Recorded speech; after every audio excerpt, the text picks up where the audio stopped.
Hello students, आज हम इस क्वेश्चन को करने वाले हैं जो एक्सपोनेंट का है।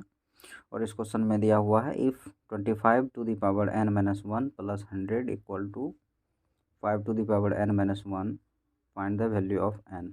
यहाँ पे हम n का वैल्यू निकालेंगे। तो इसको हम सॉल्व करते हैं और देखते हैं इसमें एक्सपोनेंट का कौन कौन सा लॉ इस पर काम करता है। चलिए ठीक, तो हमारे पास ये क्वेश्चन लिखा हुआ है। तो इस क्वेश्चन में हम क्या करने वाले हैं, इस वाले टर्म को बेसिक से उठा के हम उस साइड करने वाले हैं।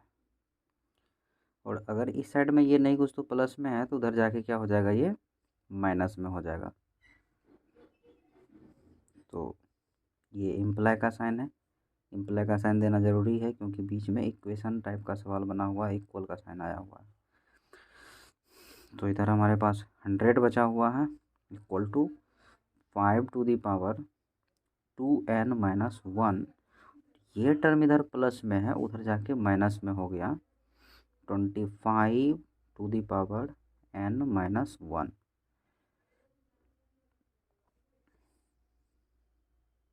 उसके बाद हम क्या करने वाले हैं, 100 तो हमारा जैसे है उस तरह से रहेगा। फिर हम इस सवाल को, इस 5 to the power n minus 1 को ब्रेक करेंगे, मतलब तोड़ेंगे। कैसे तोड़ सकते हैं, 5 to the power 2n multiply 5 to the power minus 1, क्योंकि दोनों का बेस सेम है और मल्टीप्लाई होगा तो पावर आपस में प्लस होगा। तो प्लस किस तरह से होगा, तो 2n plus minus 1, 2n minus 1। देखिए इसको हम इस तरह से तोड़ दिए हैं, दोनों अगर होगा तो 2n माइनस 1 हो जाएगा। माइनस 25 को हम 5 का स्क्वायर कहेंगे और इसके ऊपर पावर n माइनस 1 है तो इस तरह से लिखा जाएगा। और एक फॉर्मूला होता है a to the power m whole power n equal to a to the power m multiply n, यानी कि ये भी पावर और ये भी पावर है तो दोनों आपस में मल्टीप्लाई हो जाएगा। तो हम इसको इस तरह से लिख सकते हैं, 5 टू द पावर मल्टीप्लाई होने के बाद 2n माइनस 2 हो जाएगा। 5 टू द पावर क्या हो जाएगा, 2n माइनस 2। फिर से इसको एक बार समझ लीजिए कि इसको हमने कैसे किया है। 25 to the power n minus 1 को कुछ इस तरह से लिखा जाएगा, 5 square whole power n minus 1। वो formula a to the power m whole power n equal to a to the power m multiply n, मतलब ये और ये दोनों नंबर आपस में मल्टीप्लाई होने वाला है। तो 2 से मल्टीप्लाई करेंगे तो n में 2n माइनस 2, यही चीज़ें हमने यहाँ पे लिखा हुआ है। ओके, अब आगे यहाँ पे देखिए इस तरह से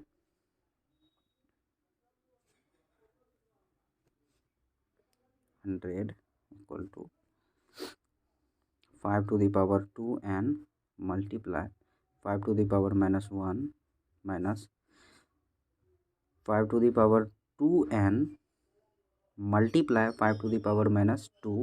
मैंने फिर इसको ब्रेक कर दिया, दोनों का बेस सेम है तो पावर जुट जाएगा, 2n माइनस 2 होगा, प्लस माइनस माइनस होता है।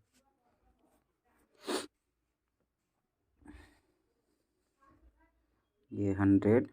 अच्छा, ऐसा मैंने क्यों किया, क्योंकि 5 टू द पावर n दोनों में फ्री हो चुका है, हम कॉमन ले सकते हैं। 5 टू द पावर 2n को अगर इसको मैंने यहाँ से कॉमन लिया तो हमारे पास एक नंबर बचा 5 to the power minus 1 minus इस नंबर को तो हमने कॉमन लिया है तो 5 टू द पावर माइनस 2 बचा हुआ है।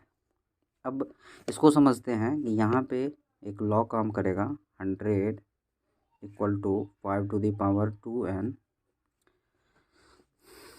A to the power minus m equal to 1 upon a to the power m होता है।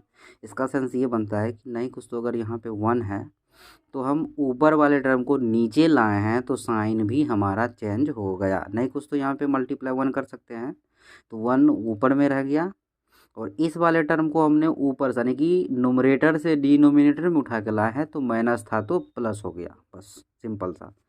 तो 5 टू दी पावर माइनस 1 है तो इसको हम 1 अपॉन 5 लिखेंगे। Minus 5 to the power minus 2 है तो इसको हम 1 अपॉन 5 स्क्वायर लिखेंगे। क्लियर। ये हमारा 100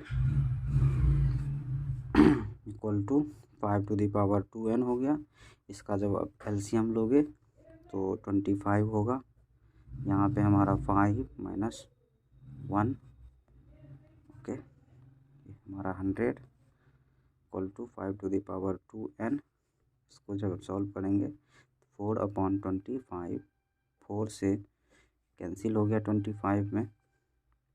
इस दोनों को जब मल्टीप्लाई करेंगे तो ये हमारा 5 का स्क्वायर क्रॉस मल्टीप्लाई, क्योंकि ये नीचे में है तो उधर डिवाइड में है तो इस साइड आके मल्टीप्लाई होगा, तो 5 का स्क्वायर इक्वल टू 5⁻²n हो गया। दोनों का बेस सेम है, पावर जुट जाएगा। 5⁻4 इक्वल टू 5⁻²n। अब ऐसे सिचुएशन में क्या करते हैं, जब दोनों का बेस सेम हो और इक्वल टू का साइन हो, बीच में बराबर का साइन हो, तो बेस बेस एलिमिनेट हो जाता है, पावर पावर इक्वल हो जाता है। तो 4 इक्वल टू 2n, 2 से कैंसिल करेंगे 2 टाइम्स में, so n equal to 2। This is your answer. Okay, thank you.